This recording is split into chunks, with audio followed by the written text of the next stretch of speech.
ኣብዚ ምድሪ ወላ ሓደ ለውጥ የለን ካብ ፖለቲከኛታት ለውጥ ክትረክብ ኣይትኽእልን ኢኻ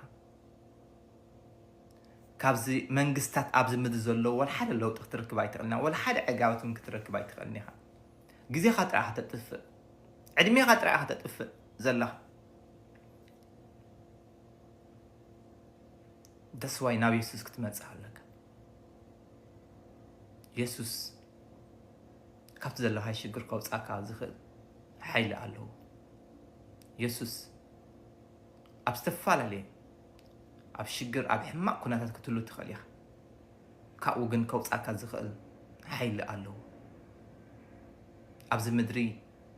ዕጋበት ክትረክብ ኣይትኽእልን ኢኻ ኣብዚ ምድሪ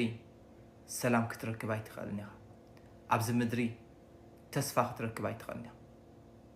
እቲ እንኮ ተስፋኻ እቲ እንኮ ሓጎስካ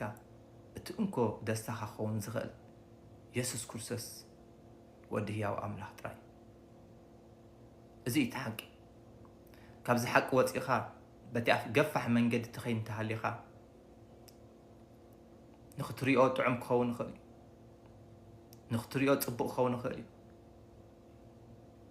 ግን መንገዲ ሞት መንገዲ ጥፍኣት መንገዲ ሲኦል መንገዲ ጭንቀት መንገዲ ፀበባ መንገዲ ኩሉ ክፍኣት መንገዲ ፀልማት እዩ ምስ ክርስቶስ ክትኸይድ ምጀመርካ ግን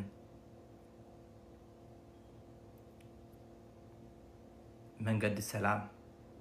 መንገዲ ዕረፍቲ መንገዲ ሓጎስ መንገዲ ደስታ መወዳእቱ ከዓ ናይ ዘለዓለም ህይወት ምስ እግዚኣብሔር ኣቦ ንዘለዓለም ክንነብር ኢና ስም ኣምላኽ ይባረክ ምክንያቱ ኢየሱስ ክርስቶስ ከምኡ ኢሉ ኣነ መንገድን ሓቅን ህይወትን እየ ብዘይባኤካ ሓደ ናብ ኣቦ ዝመፅእ የልቦን ስለዚ እቲ መንገዲ ናብ እግዚኣብሔር ኣምላኽ ክወዘና ዝኽእል መን እዩ ስም ኣምላኽ ይባረክ ኢየሱስ ክርስቶስ ወዲ ህያው ኣምላኽ እዩ እዚኣ መንገዲ እንተሒዝካያ ኣብ ህይወትካ ዕውት ነገር ኣብ ናብራኻ ዕውት ምድቃስካ ምትሳእኻ ዕውት ኣብ ስራሕኻ ዕውት ምክንያቱ ቃል ኣምላኽ ዛረብ ከሎ በቲ ሓይሊ ዝበኒ ንኩሉ ክእለ ኢሉ በቲ ሓይሊ ዝበኒ ክብል ከሎ በቲ ሓይሊ ዝበኒ ክርስቶስ ብሓይልኻ ክትብርታዕ ኣይትኽእልን ኢኻ ብጥበብካ ብፍልጠትካ ክትብርታዕ ኣይትኽእልን ኢኻ